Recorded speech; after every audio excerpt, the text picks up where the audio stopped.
பராசர ஜோதிட மணிமன்ற குழுவில் பயணிக்கும் அனைத்து ஜோட சொந்தங்களுக்கும் வணக்கம்.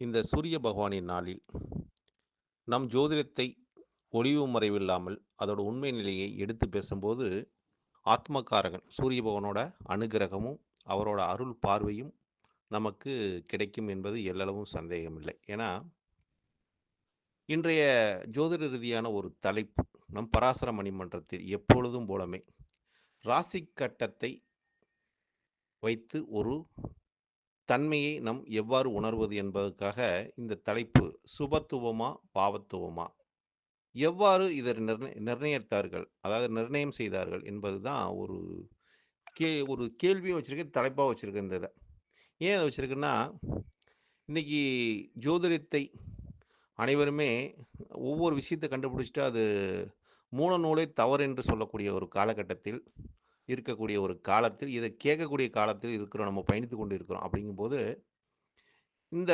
ராசி கட்டத்தை யார் இத நிர்ணயம் பண்ணாங்க அப்படின்னு பார்க்கும்போது, நம் பராசரர்.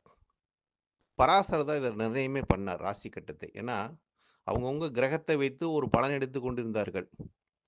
அதற்கு ஒரு புள்ளிய வைத்தார் பராசரர். புள்ளிய வைத்து அந்த புள்ளியிலிருந்து நீங்க போங்க. சுபத்துவம் எது, பாவத்துவம் என்பது நிர்ணயம் செய்ததே நம்ம பராசரர் தான் என்ன பொறுத்தளவுக்கு. பராசரரும், ஜாதக அலங்காரம் நூல்களும் இந்த ராசி கட்டத்தோட உண்மை நிலையை மிக தெளிவாக விளக்கியிருக்காங்கன்னு வச்சுங்களேன். இப்ப இந்த நிலையெல்லாம் நம் வந்து ஒவ்வொருத்தரும் வந்து இத வந்து பாவத்துவம், சுபத்துவம், அசுபத்துவம் இப்படின்னு நெறையா பேசிக்கிட்டு போறோம். ஆனா, இதோட தன்மையை நம் எவ்வாறு உணர்வது என்பது, ஏன்னா இந்த ராசி கட்டத்தோட பாவத்தை, அதோட சுபத்துவத்தையும், பாவத்துவத்தையும் நம் எத வச்சு தீர்மானிக்கிறோம்? இப்ப ராசி கட்டத்தில வந்து பொதுவா சொல்லக்கூடிய விஷயங்கள் என்ன? கிரக ஆதிபத்திய ரீதியா அந்த பாவங்கள் அசுபம் பெறுகிறது என்று சொல்கிறோம். அப்ப மேசம் என்று சொன்னா செவ்வாயோட வீடு. மேசமும், விருச்சிகமும். செ செவ்வாய் வந்து ஒரு அசுப கிரகம். சுப கிரகம் கிடையாது. அதனால அந்த வீடு வந்து ஆ நமக்கு வந்து அசுபத்தன்மை பெறுகிறது. பாவத்தன்மை பெறுகிறது.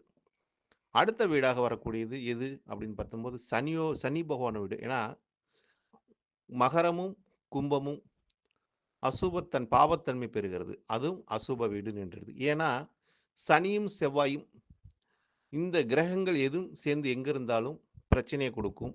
இது பார்த்தாலும் பிரச்சனைய குடுக்கும். இது லக்கணத்திற்கு 4, 8ல இது செவ்வாய் இருந்தாலும் தோஷங்கிறோம். சனி பார்க்குற இடம் அது வந்து ஒரு சிறப்பில்லைன்னு சொல்றோம். சனி இருக்கிற இடம் சிறப்பில்லைங்கிறோம். 7 வந்தா பயப்படுறோம். அப்படிங்கிற